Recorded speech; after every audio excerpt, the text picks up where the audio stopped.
And we're on. Susan Sunda. Thanks for being on Fitness and Consciousness. Oh, thank you. I'm glad to be here. Thank you. So I found out about you. I know your son from White Pine Wilderness Academy, and I saw a post of his on Facebook that was a video of your artwork, and I was blown away by it. It looked really awesome, so I knew that I wanted to have you on the show. So I'm glad it worked out. So can you how did you I guess let's just start with how did you get into the artwork, and then we can get into everything that kind of branches off of that. I grew up and I knew that I loved to draw. I was drawing all the time when I was a little girl. And when I was 5 years old, I said, I'm going to be an artist when I grow up, which was really a lifesaver because I went to school and I could not read. They put me in the class over here of non-readers, and I just failed the third grade. And they didn't call it dyslexic then, they just called it slow, and other people called it stupid. But I knew I wasn't stupid. So I was like, But in the fifth grade, my teacher, she was awesome. She said, she saw me drawing all the time, and she said, okay, draw this giant big picture, read this book, get through it, and just draw a really big illustration, and then just write about the bottom. And she was my lifesaver. That was Mrs. Faulkner. She just saved my life. And then I did not know I was dyslexic for a long time, but I just kept doing my art. And my dad didn't think I should go to college because I was just an artist. So I found a school in Cincinnati that was co-op, and so I went in graphic design. And so I just was always an artist. And then all through my life, people were saying, you got to get a job, you got to get a job. And even when I have my kids, and I go, no, this is my talent. If I sell a really big piece of artwork once a month, I'm happy. So this is went my own path. I took the road less traveled, which was a challenge, but it was also so fulfilling. Yeah, it's pretty amazing. I was just talking with someone. I can't quite remember who it is. It'll pop up to me, but they're like saying, like, if you have your thing, just make it work. You'll make it work. So Right. you don't have to have that other job, the normal job. And some people seem to be able to make that work, and some people don't. But And you don't have to live up to their values. You live up to your values.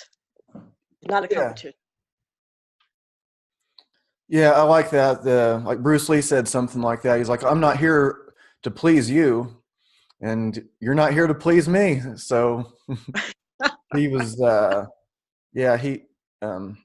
a whole different thing. But so why is all the artwork you do now, is it Native American, or do you do other? I do animals. Also, I love the animals and what they can teach you. So I have my animals that I put in. There's a lot of animal teaching in the Native culture. They learn all kinds of things from the different animals. And so I can show you one of my paintings that I kind of started. I had a gallery up in Petoskey, Michigan. They said, well, get the directions. And I said, what is that? And so they said, well, you just do some research and you find it. And then I did find it. I found the story, and it was Lakota Sioux, about to get the directions. And I'll show you this painting.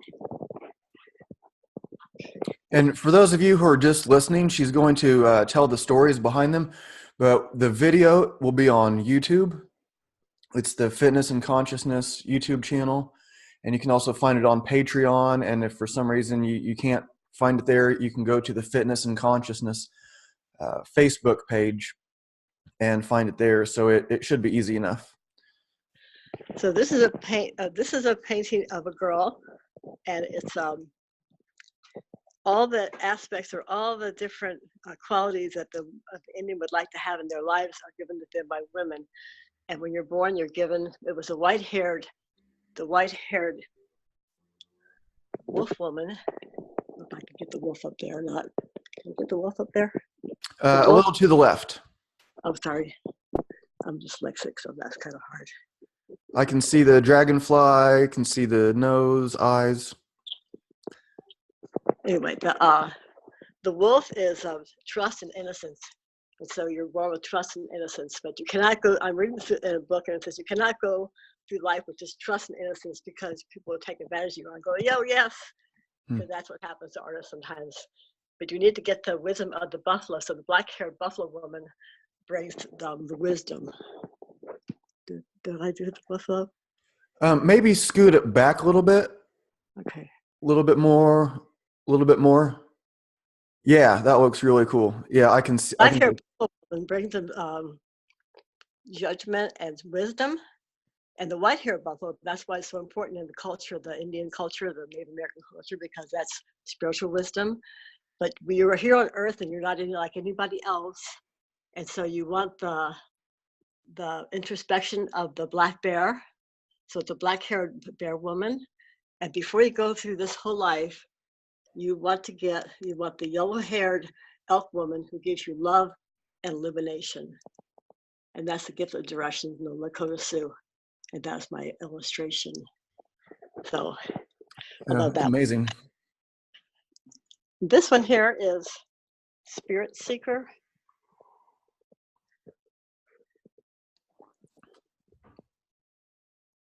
Spirit Perfect. Seeker.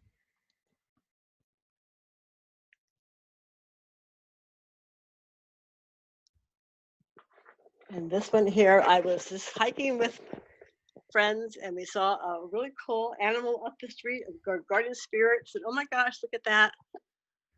And that was a bobcat. Wow. And that's Sunda. And that's how I do my work. It's all like three-dimensional. What was the story behind the Spirit Seeker, the one before that one? She's holding her smudge pot, which is bringing spirits in. Mm. And the spirits are coming out of the smudge pot. And she has her feather. And also for clarity and cleansing. And I just kind of went crazy with all the different kinds of spirits. There's Kachina's in there too. Is that Kokopelli? Yeah. Uh-huh. Just remind me. I used to have a Kokopelli, a little flute necklace thing with Kokopelli on it. Oh, nice.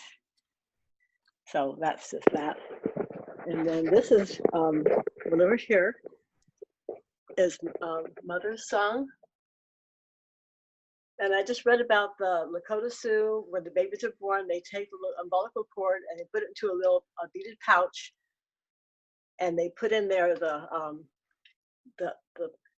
umbilical cord, and they hang it around the neck, and that protects the baby for a year.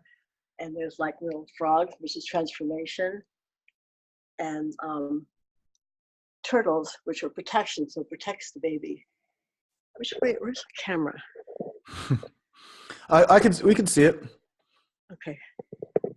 Protects the baby. Okay. And then this one here is one of my really the biggest one here. And this is almost, let's go up and down. But he's wisdom seeker and wisdom keeper. Wow. It's pretty big. Yeah. You can see from here. There. Can you get just a little bit closer to that one? Uh-huh. This one I had a rock. I usually use tools, and this one had a rock that was so cool because I could take my rock and I could hit my leather on a rock with a rock. And so he's in a rock, but can you see all the different cool little textures? Yeah. Wow. That was cool. So, and then one of my favorite pictures here is called Kindred Spirits. And this is my dog that was part wolf. This is Cotty. So this is Cotty when she was younger. And she had a black stripe down her tail. And this is when she was older. Mm. And when you see petroglyphs or petrographs that have polka dots connecting, this is a spirit inside this is your spirit, and these are connecting. You're connecting. So I was very much connected to my Cotty, my partial wolf. What does Cotty mean? That was her name. That Does was it have a? Hybrid Wolf.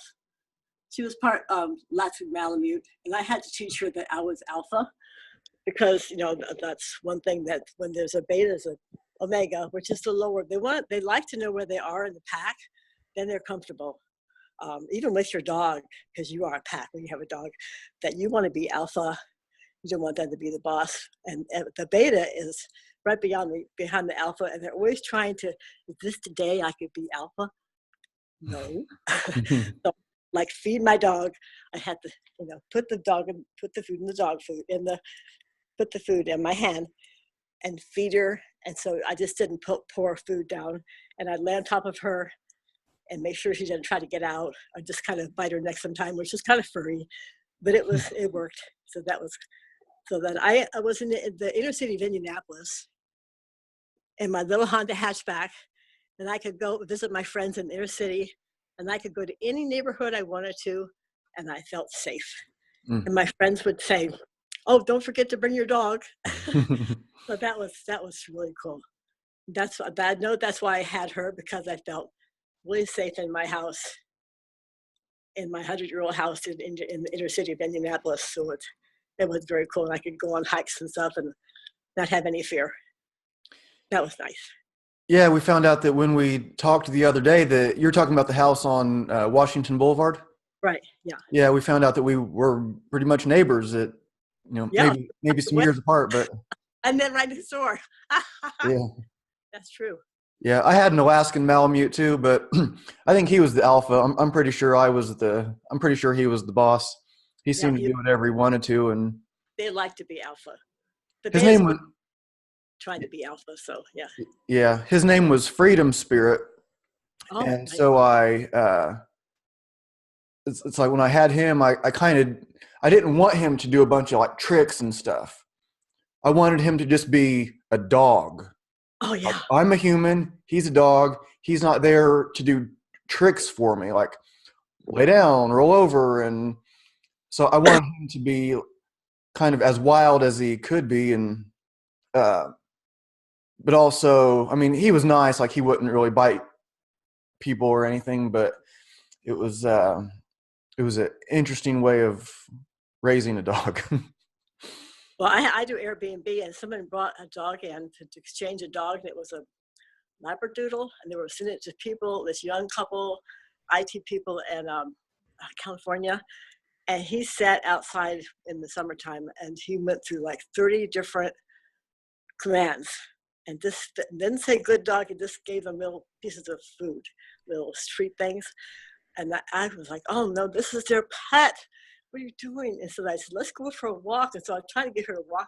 She kept on stopping the dog, and I was going, ah. And then I said, let's go faster forward. And I said, this is your dog. This is your family. Talk to your dog, please. And then she hugged me and said, thank you. Ah, ah. Oh, because that was so sad that she was just trying to go with what the trainer had just trained this dog to do all kinds of things for her, or it's kind of sad. So I hope she learned something. Yeah. Yeah, it's like a fine balance of figuring out like what the dog should be. It has to be like somewhat controlled. Not 30 things. Yeah. Oh my goodness. Yeah. Oh, I wanted to talk about the because I'm a Cub Scout leader. I love being a Cub Scout leader because I'm a Cub Scout leader of 9-year-olds. And so they're not like kids anymore so much, and they're not like into that culture of teenager person yet. And I love to I love to make things with them and talk about. I like to talk about the Indians that lived up here, because I live in the Ogden Valley, which is Snow Basin is my. Let's see outside. I have a really awesome view. Let's see. Oh, wow. The view from my house. I walked into this house. It had one big window wall, and I came over and said, I love this house. And the realtor said, you haven't seen the house. And I said, I don't care. This is my organic garden. I do it for winter time. And I said, this is the house. The house is this window. So Mm. that was nice. So I wanted to teach my Cub Scouts about the Indians that lived here and compare our way to their way. And I kind of went through a whole bunch of things that were how they lived in the world and how we live in the world. And their way is being one with nature. Our way is to rule over nature. Their way is to be stewards of the land, and our way is to be have ownership. When the settlers came over here, they put up fences, and the Lakota Sioux, the Indians, they did not own land. They were very confused about that. They also conserved their resources, and we have a thing about consumption of resources. They are wisdom seekers. We are information seekers. More information, more information. What I learned, what I learned. There's this cooperation, ours is competition. We learn that in school, competition. And even in our sports, competition. They're giving and sharing, and ours is saving and keeping. There's this respect for elders, and us old people, we are invisible actually. They have a disregard for elders. They had good nutrition and didn't have to read about it. They found these awesome raw, wild foods, medicines that we're now just discovering or rediscovering. And ours is from going to any kind of store, which I don't go to, is poor nutrition. Mm. They have few diseases. We have many diseases, which we doctor, but with meds. If they had diseases, they're healing. It was a healing of body, mind, and spirit. So I try to teach that. For a while there, it wasn't even in the scout book, but I just kind of added it because it was so important to the young people to learn this. So there, isn't that cool? Yeah. It's amazing, and I think the kids they're ready for that stuff. I would think that they're like most of them would be just receptive from it because just at working at White Pine, and I'm a strength and conditioning trainer there. I'm not the wilderness survival expert, but I have like taught classes where and I'm teaching kids how to make fire, and they're making they're shaving or like whittling wood shavings and then using that to start their own fire, and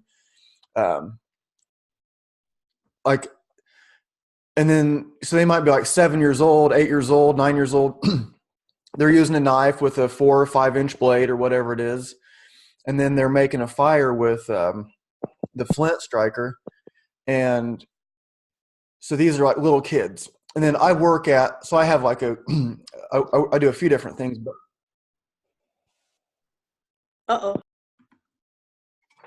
okay, we're back on. Yeah, so what I was saying was at White Pine, I've I taught kids, and they're whittling wood and with a knife with a 4 inch blade, 5 inch blade, whatever it is, and then they will make a fire by themselves with the flint striker. It's like steel and magnesium. Right. And these are little kids. But I have a couple of jobs. I have what I call my job. I work at this place on a machine, and we have like these razor knives, but now we have to use like these safety knives. So these are all grown men, 30, 40 years old, and we have to use these safety blades. But then 7-year-olds at White Pine can use a knife that's like bigger than their hand, and it's fine. So I understand like why they do it, because like corporate stuff, they want to like eliminate. There's like a hierarchy of like safety stuff. So if there's a safety problem, if you can eliminate it, you just get rid of it. And then if you can't get rid of it, then there's training. And then if there's, so there's like this.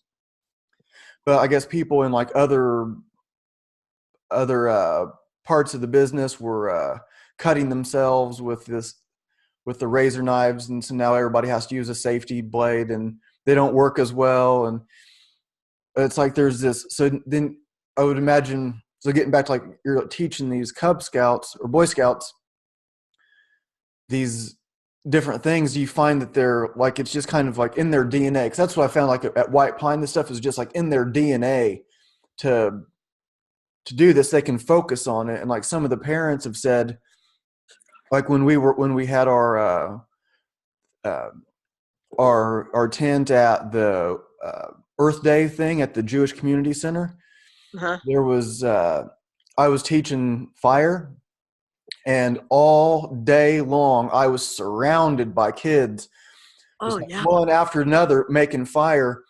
And a lot of the parents would say, I've never seen them just like focus so intently on something and try I know something for. they're so determined to do it. I know that. Yeah, yeah, They because like it. know it happen. They've seen it happen. They're going to do it. They're going to make this fire. Yeah, that's kind of exciting. Yeah, yeah, it was interesting. And it's like something like if you show an adult, they'll get it in just a minute, but sometimes it takes kids a while to figure it out. And But when it happens, it's like, oh, yeah, I almost want to say, don't tell your parents because it's not in the scout book. It's like, oh. I had this thing about Lewis and Clark too. I said, we're going to do a Lewis and Clark. And they said, oh, we've already had that in school. I said, yes, but were you Lewis and Clark? No. Well, and I had the spray bottle. And I said, the, the storm is coming. The storm is coming. And, and I had all these pieces of like, giant pieces of logs and canvas and leather and hides and things. And I said, you have to quick make your shelter, make your shelter. And so I kind of had them do the one, so it was strong, like a triangle or a V into a tree. And they said, okay, there, go from here. It's now strong. Go from there. And and made they made incredible little shelters. And then I just sprayed water and said, here's the storm. And they jumped inside and they were so proud that they had made this shelter all by themselves with the things that I brought. So it was very cool. that is really cool. What about Lewis and Clark? Are they being taught incorrectly in school? I don't think they're taught. I think they're just taught facts. They're not really taught what they ate and what the animals they saw. They just talked about that they went on this trek, and I don't think they're taught that they found out that when they were going to go over the mountains, the Rocky Mountains, it was actually 5 ridges and not just one.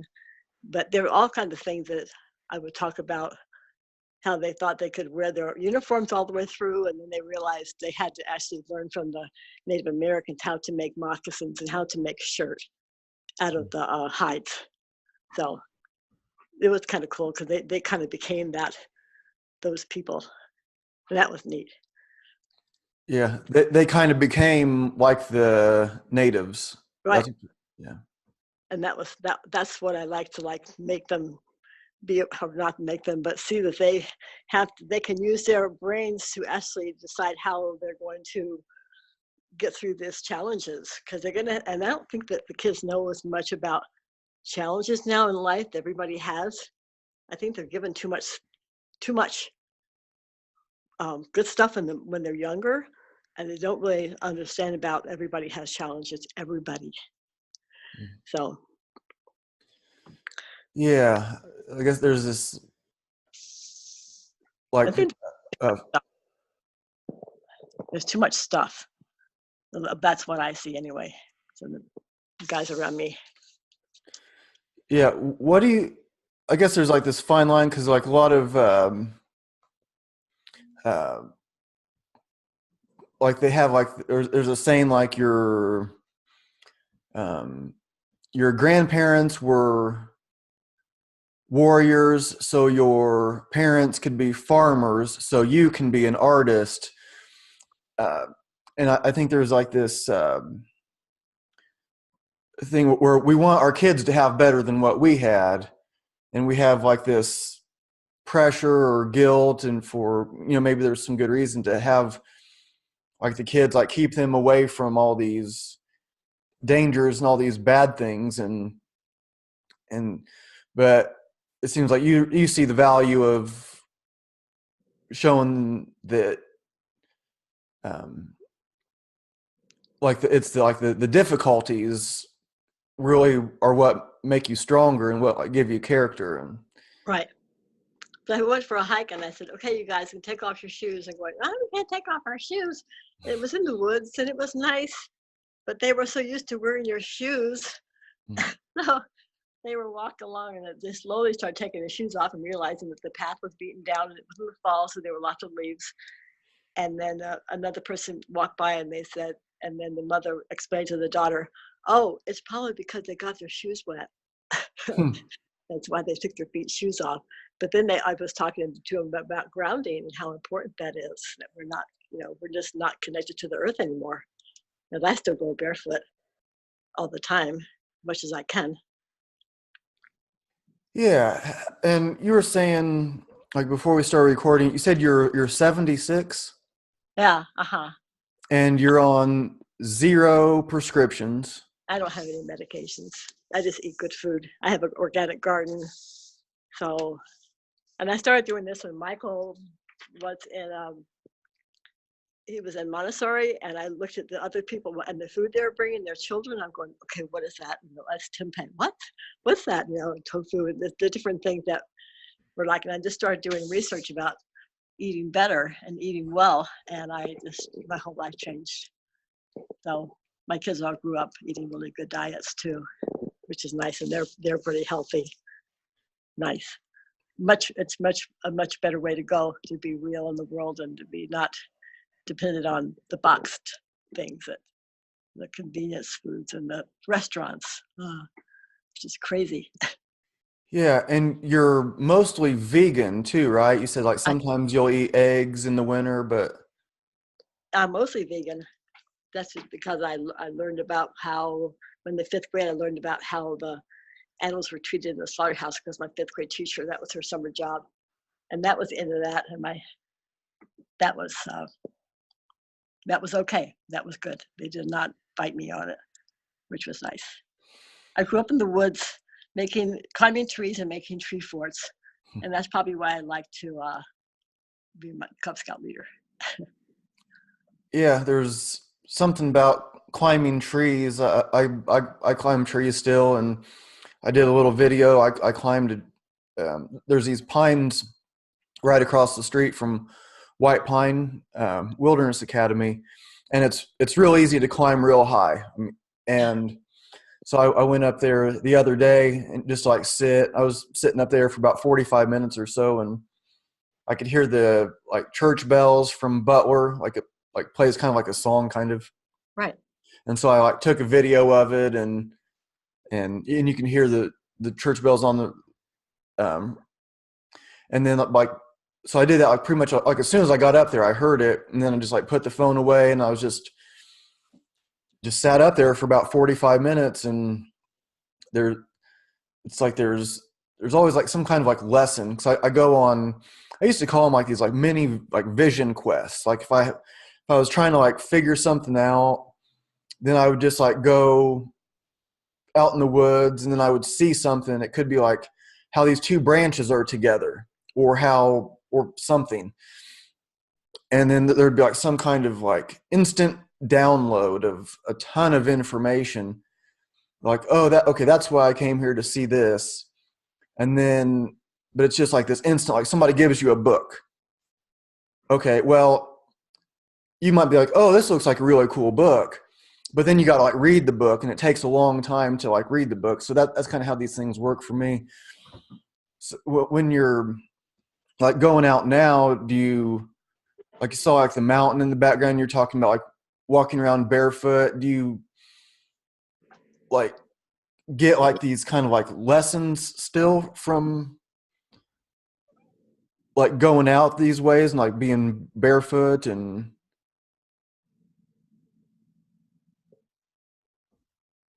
can you hear me? Yeah, I can hear you. Okay. Yeah, that those paintings are I really still, neat. there's a lot of people that still don't get about the barefoot thing. It's very interesting to kind of go over rocks, just kind of let them roll through your feet, not just all of a sudden you have to kind of roll through the different kind of textures that you're going to be, encountering when you're taking a hike or something. And it's really kind of cool. It makes your feet Yeah. really And Your feet are important. do you have like, are the winters harsh there? Like, does it get really cold?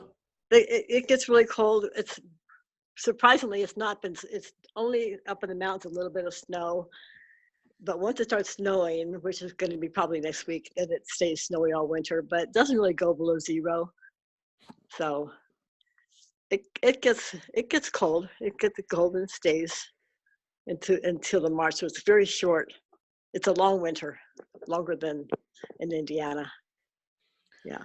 And like, is there like a certain temperature where you won't go outside barefoot? Like, and you'll just. I've gone out to feed my chickens and barefoot. It's like, oh, okay, I can do this.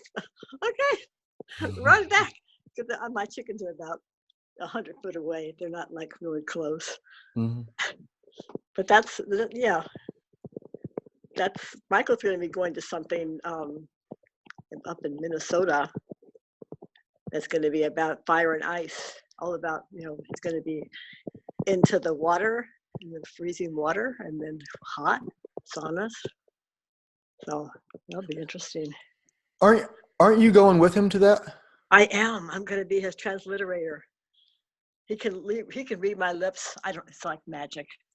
So I get to go for free. I'm going to go with him. I'll probably do the things too.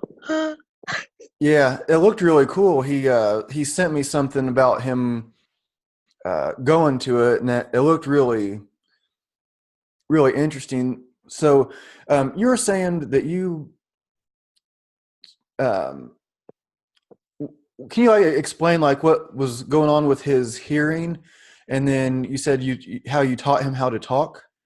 Yeah, Michael was born profoundly deaf. There's only about 5% of the people that are deaf that are really profoundly deaf. And so at 18 months old, he got a hearing aid. And I could see when he was already going for hot. If I, take like a piece of toast, he'd go, you could see that your mouth was making something. And slowly, I would just talk and talk and talk and talk and talk. I think his first word was off. He would mouth a lot of words, but he could not hear anything, so he would just mouth them. Then there was no sound. But one time, and you feel he could say ah, and so one time he turned off he was 18 months old. He turned off the light. And he went off. Ah, so that was, and then he had all these words, and then he realized that all this moving his mouth and then making sounds, and slowly when he was in the 3rd grade. I had a thing called the event book, and it was everything that happened. Like, oh, good, my car is broken, yay! And I draw, because I'm an artist. Draw my old car, which was a ambulance. It was like an ambulance that I took my artwork around to different shows with bright red. And I said, oh, good, my car is broken. I write down, my car is broken, and all the rows were in red, and his name was in blue, and he started adding things. So he started talking and realizing that when your mouth moves, that is a word and that means something. So that was, and he ended up going to St. Louis for 2 years, which was like really painful, but I saw him every 2 weeks. And he came home after the 2nd week. His teacher said, Michael doesn't belong here anymore because he's so outgoing. He's so outgoing and he's so bright that he picks up so much. So I had to find a school, which I went, Worcester Country Day School. I went to a lot of schools, and they were going, no, we can't have him because, we just can't. So 2 teachers, I said, this is ridiculous. I need to talk to the teachers. So I found the teachers that were in this one little private school that was kind of open concept, kind of nice. And so I talked to the teachers, and they said, yes, we want Michael to come. And so I entered Michael as just a student, but not as a deaf student. And so by the time they found out he could really, he's really bright, then I have a picture of Michael. You see Michael? See Michael? Almost. A little bit more in front of your face. Yeah, there you go. Okay. Yeah. That's a little guy then. 2 hearing aids. That was when he was 3.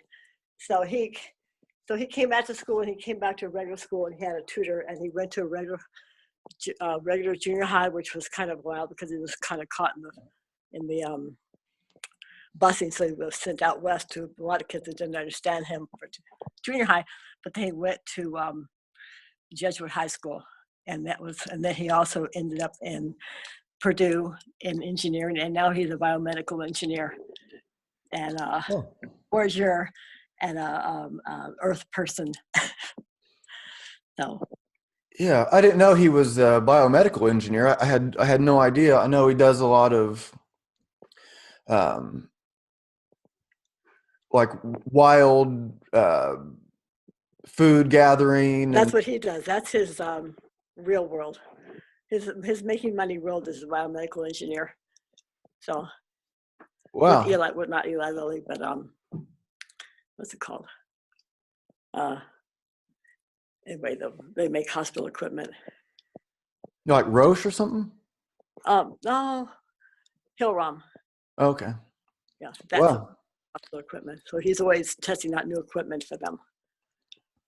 Wow, that's really cool. So do you think like part of your, cause like you were saying, like part of him growing up, so he has that as a, something difficult to get through, and then your just your determination to make it just as an artist, and then so like sometimes like you said, something like the house was kind of falling apart and you have like these things going wrong. Do you think like all of that together made it so he could, because he is like really outgoing, and you could see how somebody that might be deaf, maybe they don't want to talk, but he does talk.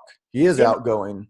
people, and the people that would sign did not want to talk to Michael at all. Did not want to have anything to do with him because they said he was denying his culture. So he was kind of like his own little pioneer. And I never said he was deaf. I always said he had a challenge. And then when people would be mean to him, I said, that's their challenge too. He said, why is this person so mean to me, or make fun of me? I said, that's their challenge. A lot of people can't see what their challenge is. But their challenge might be that they have to have more compassion with others. A lot of people have challenges and you don't know what they are. And he thought that was really cool. So Yeah, that can be a tough one for people too. That's the like maybe somebody has like some kind of or maybe it's like a racist, or maybe it's a bully of whatever sort, to like see them as they're just like you. They have like these challenges, and so if somebody has something that's as appalling as like being a racist or something like that, to be like, well, that's still one of us. It's still and their part of challenge our. overcome what they were taught when they were a little boy, a little girl. Mhm. They were taught these things. It didn't happen when they were little. No, this you're kind of taught that. So Michael's best friend was biracial. So that was really cool because he also had challenges too. Yeah, doesn't like not quite fit into either world kind of thing. Right. That's interesting that like you said that like the the other like uh, deaf kids didn't want to accept him because he was talking. Right. That seems so. I wouldn't have thought of that they would have some kind of Well, they were problem. parents too. Their parents were like also, oh no, because we were like denying Michael's deafness by teaching him how to talk. And in the fourth grade, Michael had learned some signs, and he was going, I am not signing. And he got so much grief from his aunts and uncles and different people in the family that said, you're denying what Michael needs to have. And I said, Michael's making this decision. He said, he's only in the fourth grade. I said, Michael knows what he wants. This is what he wants. When Michael was in the seventh grade, he wanted to be an entrepreneur. That was, then how do you know that word? So he was very self-actualized. very always looking to see what the challenges were, accepting challenges and going from there. So he doesn't use sign language? No. And so I knew him originally from, he's been to like my workshops, for like strength workshops.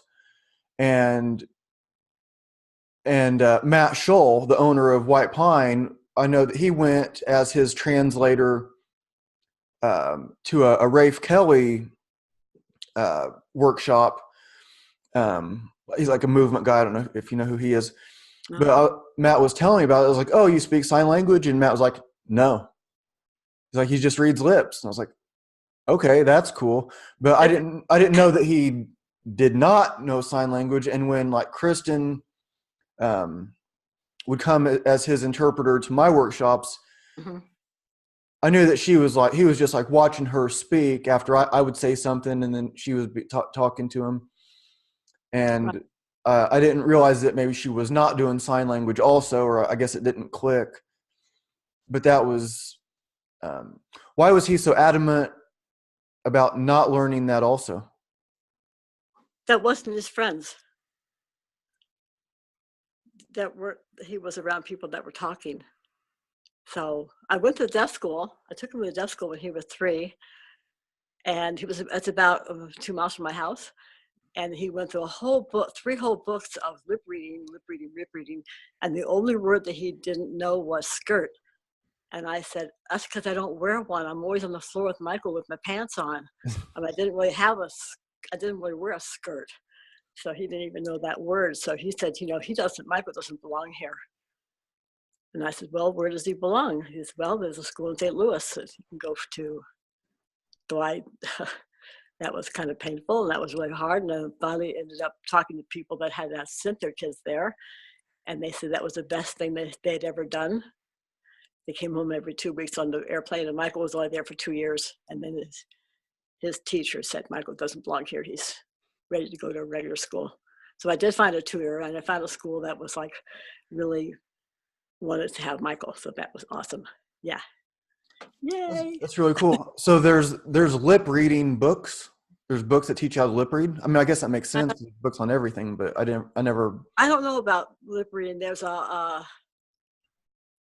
Alexander Graham Bell, when he was 18 months old, had a thing about, okay, we're going to talk about shoes. This is a shoe, and that's a shoe. Well, over here, that's a shoe. Okay, that's a dog. Well, that's a dog too. This is another dog. And all these different kinds of things are dogs. They're dogs. This is a dog, dog, dog, dog. This is a drink. This is a drink. This is a drink. This is a drink. And so it was like, whoa.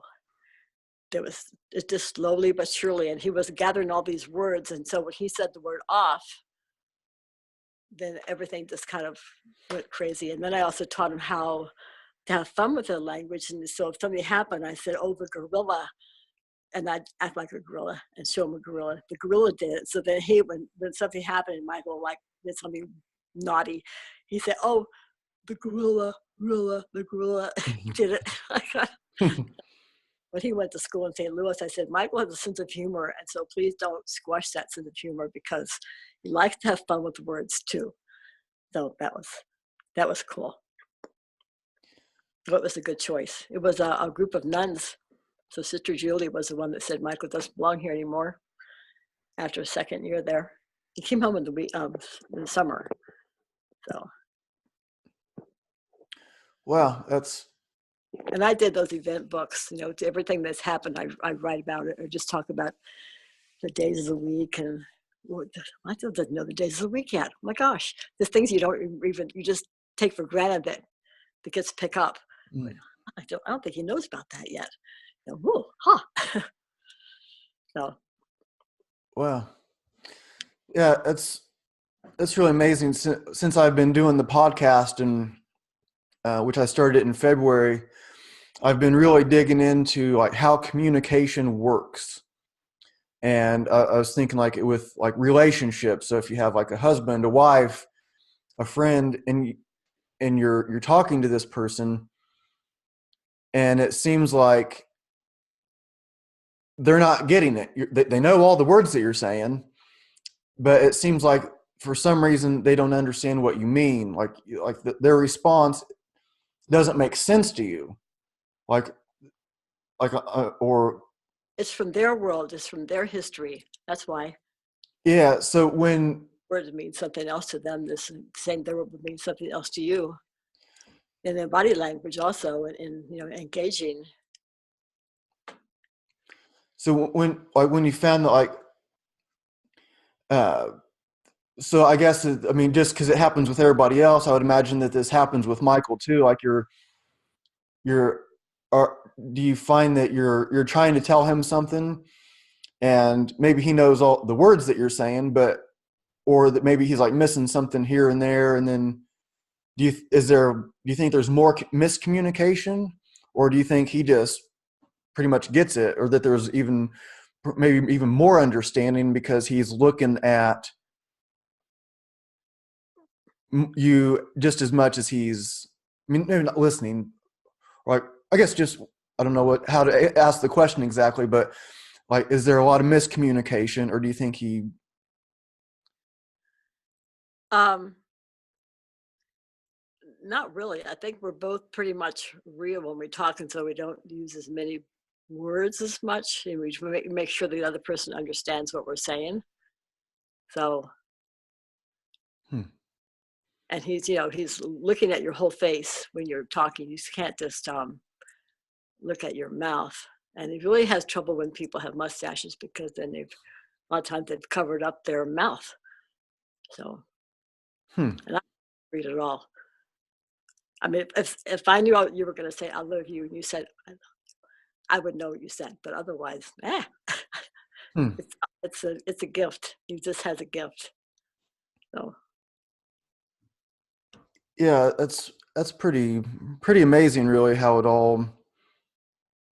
how that do you works out, because he is so interesting. He's so like outgoing, as you were saying. He's always doing something. Every time I um, like flipping through Facebook or something like that, he's always going to some new seminar or workshop. He's always doing like some outdoorsy thing with a bunch of people around, and he seems to be, like, just surround himself with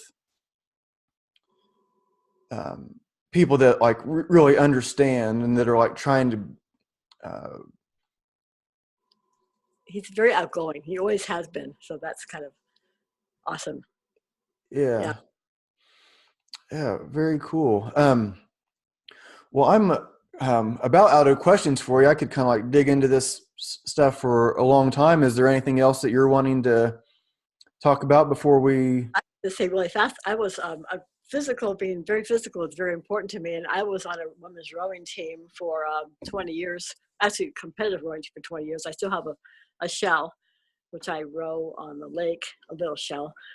And we, it was Eli Lilly had bought a bunch of boats in Indianapolis. And so and then the Purdue people came down and taught us how to row.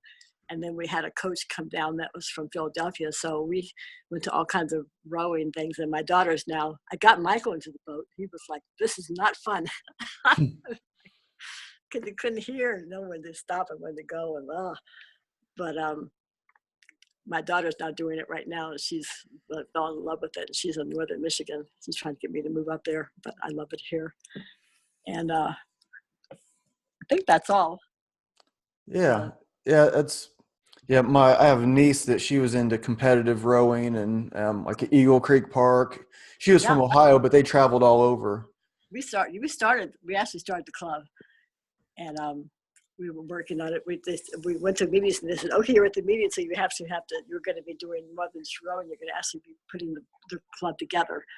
So that was awesome. I know they're still rowing. That's yay. Yeah.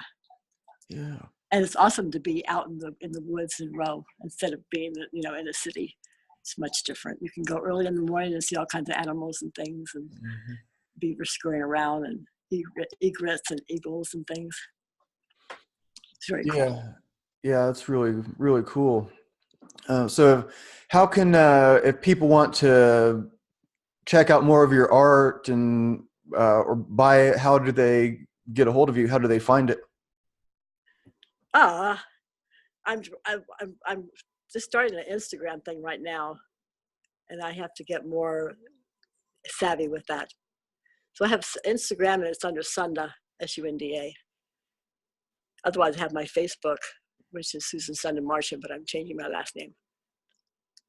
Okay. Yeah, I'll put a link to your I put a link to your Facebook in when I share it, and then Okay. people can like figure it out. And so it's all like you do everything on leather. So you're doing.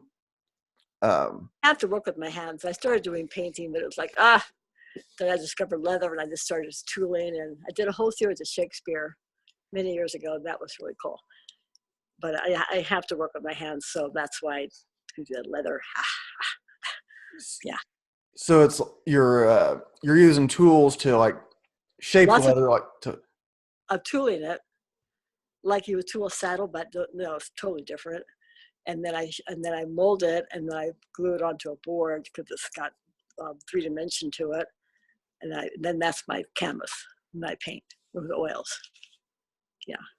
Yeah, it all looks really really amazing. So yeah, well, thanks for coming on. It was really cool. I'll get this published right away, and it'll be everywhere. And is there anything else? Did you have any closing thoughts for us? Um, just just be kind. Be kind to animals too. Be kind to nature. That's, if you think about the Indian culture, and just try to recreate what that we've kind of lost. You know, go gentle into the world, spread love, all the good hippie things. Yeah, that makes good sense to me. So, Yeah. all right. Well, thank you very much. I'm going to stop the recording, and I'll talk to you for just a second after I hit stop. Okay, thanks, Ryan. Bye.